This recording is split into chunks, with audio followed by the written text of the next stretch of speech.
Attends-moi, pasteur Périclès. Mon portable sonne.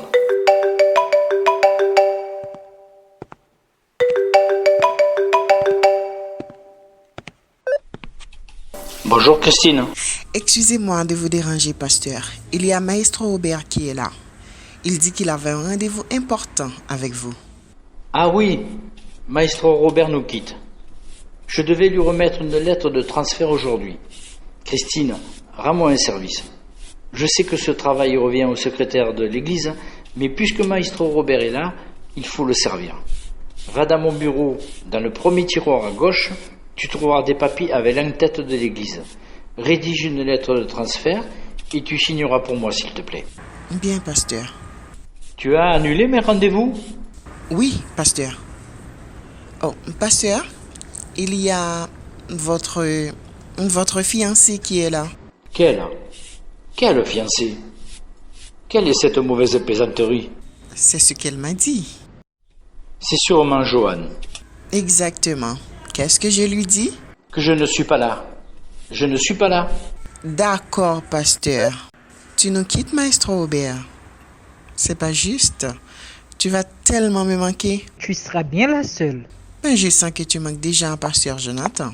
Tu n'as pas dit à pasteur Jonathan que je suis là? Comme tu peux le constater, ma sœur, pasteur Jonathan n'est pas là. Cesse de m'appeler sœur. Nous ne sommes pas dans une église. Oh, excusez-moi, madame. Tu n'as pas demandé à Jonathan où il est pour que je puisse aller le retrouver? Non, madame. Quel est le mode de secrétaire? Dis-moi qui côté Jonathan y est. J'ai laissé mes cours à la fac. Je ne suis pas venue ici pour jouer. Je suis la secrétaire de pasteur Jonathan, pas son ange gardien. Où l'as-tu appelé? Chez lui? À l'école? Ou sur son portable? Christine, c'est à toi, oui, que je m'adresse.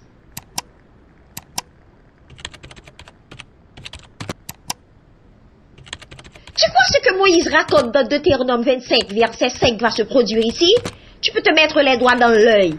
Ta sœur est morte et Jonathan ne t'épousera pas. Que je serai à la tête de ce cabinet, je t'en ferai d'ici.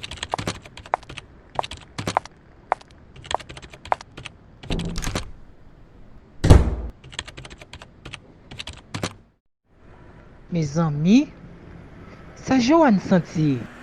Hey, laissez sa fille mariée à pasteur. Moun prend l'église, non? Oui?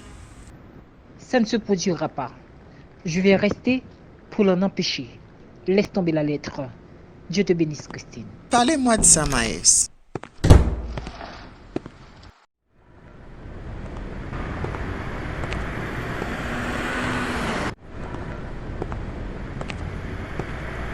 Comment, Bob? Tu n'entends pas la lettre? Non, je n'en ai plus besoin. Tu restes? Oui, pour empêcher à certaines prétendues prophéties de s'accomplir.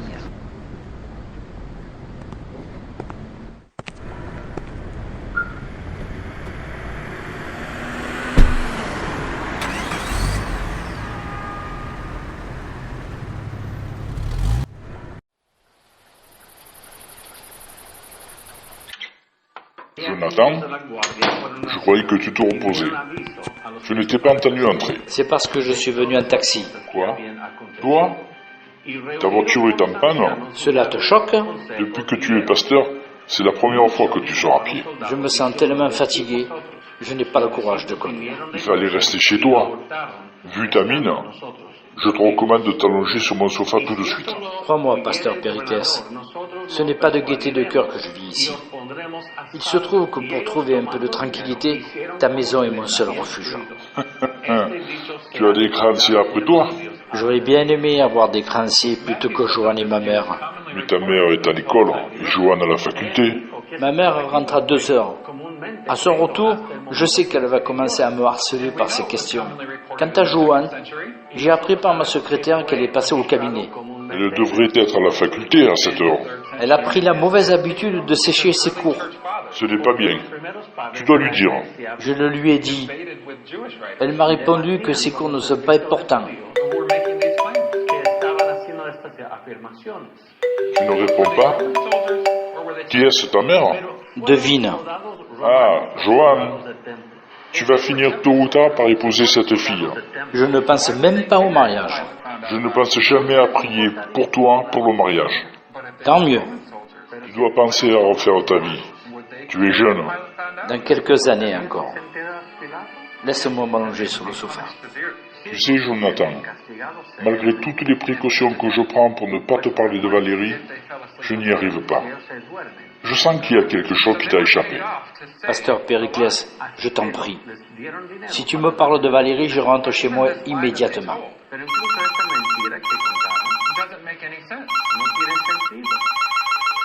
Allô? Bonjour, Pasteur Périclès. C'est Joanne. Comment vas-tu? Je vais très bien, par la grâce de Dieu. Et pour toi? Pasteur Périclès, Jonathan est chez toi. Je suis passée à son cabinet, il n'y est pas. À l'école non plus.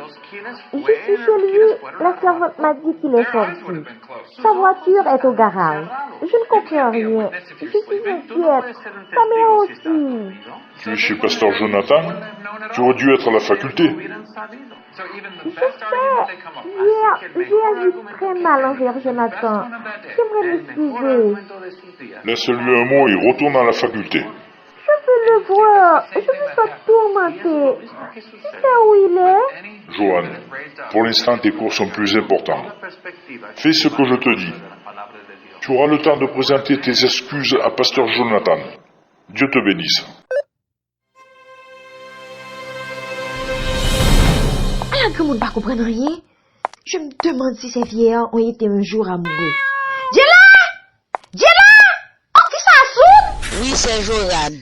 Mademoiselle Joanne, vous pas l'église. Parlez-moi ça? Pour qui ça nous tombe mani ça? C'est un monde qui te venu chercher Pasteur Jonathan? Moi, pas connais, non, mademoiselle. Bon, où là, où va connaître? C'est travail, oui, ma travail. Pasteur grand monde, madame pasteur pas mis une civile, non? Ou pas connaître s'il est sorti avec portable? Bah, connais, non? Eh bien, c'est un moment inutile, oui. Bon, ils sont préparés là. Je vais regarder mon ça. Ou pas connaître moyen droit boy ici, hein? Très bientôt, c'est moi qui vais madame pasteur. Adieu, d'ab bien content. Pasteur passe trop de temps pour compter. Attendez, non, il y a poisson? Gain 3, oui. Mais madame pasteur te fait m'acheter cabrit pour faire tasso. Non, quittez ta soie. Ou connaît pasteur Jonathan et mes poissons? Nous allons préparer un bon poisson Goldfell.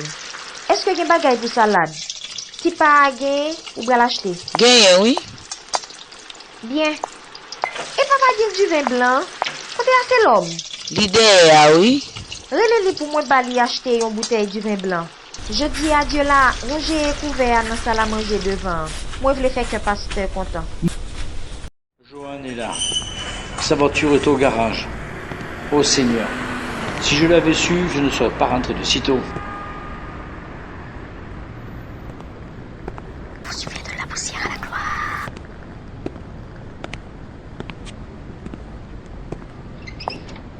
John, te voilà, enfin, où étais-tu passé? Viens, ta mère et moi avons préparé un bon dîner pour toi. C'est dommage, je ne peux rien avaler. On va essayer, tu verras, c'est ton plat favori. Joanne, je t'en prie, n'insiste pas. Je ne me sens pas bien. Je vais avaler 2 aspirines et me mettre au lit. John, si tu fais ça, ta mère va être fâchée. Nous avons travaillé comme 2 forcenés pour te préparer ce repas. Si c'est pour hier que tu es furieux, je m'excuse. J'ai été trop loin. J'aurais dû rentrer sans faire d'esclandre. Joanne, laisse-moi passer. Je ne me sens pas très bien. Jonathan, écoute-moi. Je ne recommencerai plus. Comment, Joanne? Tu m'empêches de rentrer chez moi? Rentre donc.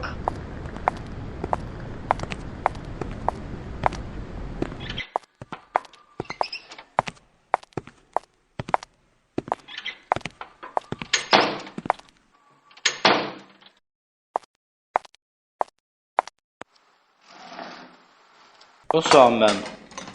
Comment a été ta journée? Stressante. Lorsque Joanne m'a appelé pour me dire que tu as disparu, j'étais très inquiète. Même Pasteur Périclès, semble-t-il, ne savait pas où tu étais passé. C'est en arrivant ici, lorsque Dula m'a raconté que tu étais fiévreux, j'ai pensé que tu es allé consulter un médecin en taxi. C'est malheureux, madame, mais je ne pourrais pas faire honneur à ton repas. Tu es sûr de ne pouvoir rien manger? J'ai l'impression que si je goûte quoi que ce soit, je vais vomir. Garde un peu de nourriture pour moi. Si je me sens bien plus tard, je la mangerai. D'accord. Va te reposer, fiston.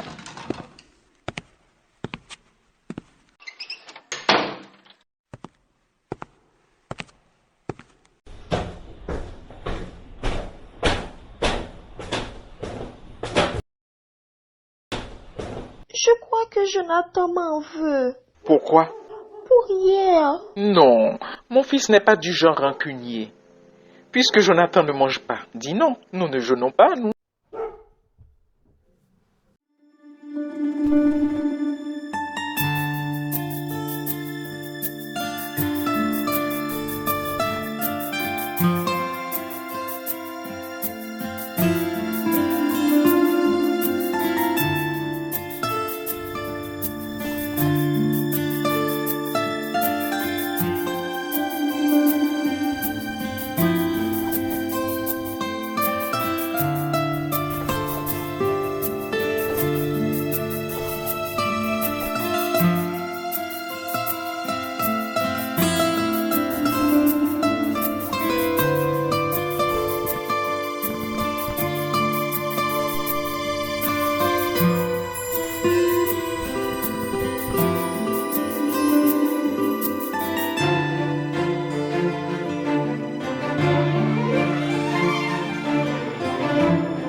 Pasteur Jonathan Cadet, shalom. Bonsoir, pasteur Jonathan. C'est Rebecca. Comment allez-vous? Pas très bien. Et toi? Tu vas bien, sœur Rebecca? Ça ne va pas. Vous m'avez donné rendez-vous depuis plusieurs semaines. À chaque fois, vous annulez. Étant donné que vous m'avez rien dit pour aujourd'hui, je suis devant votre barrière. Devant ma barrière? À l'instant même? Oui, pasteur. Ça ne peut pas attendre demain matin, première heure. Non, pasteur. C'est très urgent. Je dois absolument vous parler cet après-midi. Eh bien, entre. J'aimerais bien, mais votre gardien m'y en empêche. Passe-le-moi. Gardez Dieu seul. Quitte sœur Rebecca entrer. Moi, numéro, moi, yan. Conduis-le pour moi, s'il te plaît.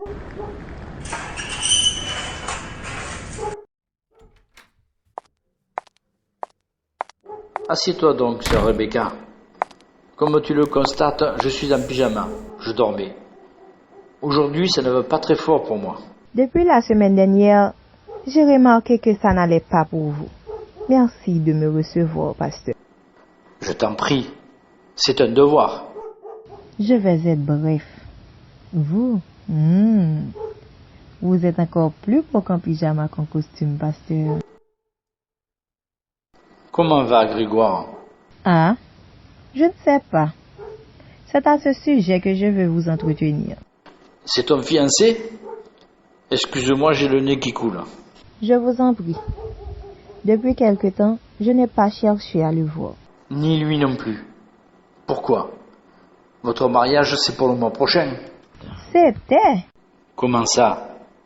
Grégoire a annulé? Explique-moi. Grégoire n'a pas annulé.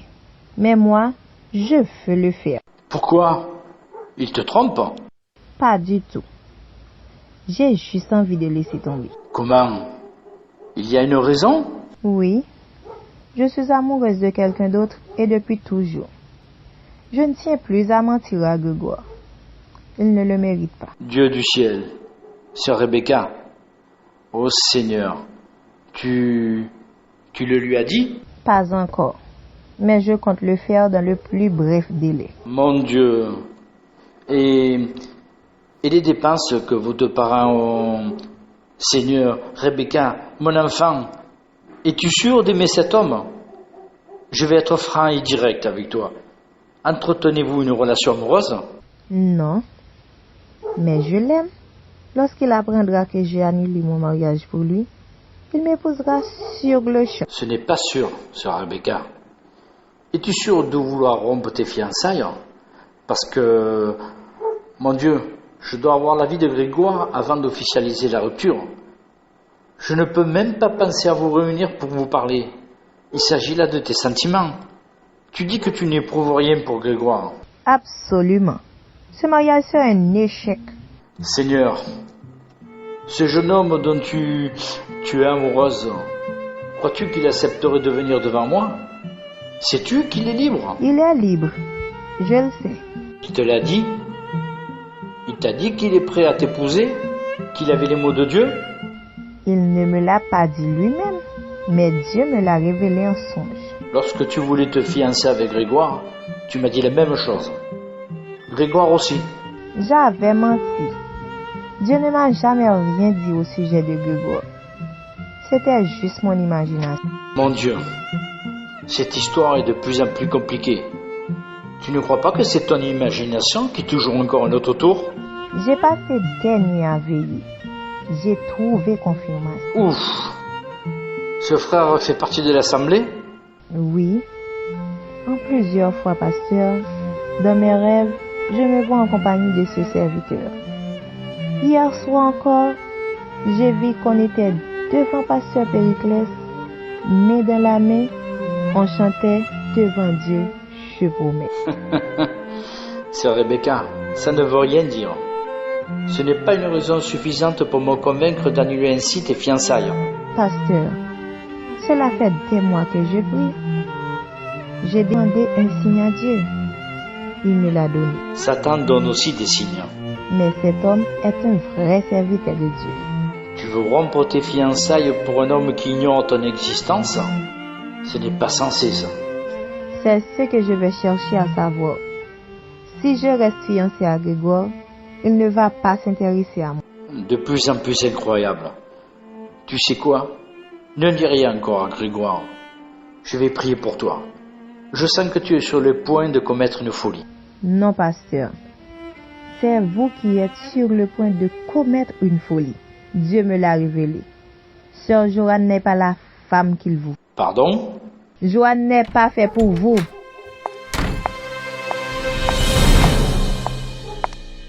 Qui est-ce même qui fait pour lui?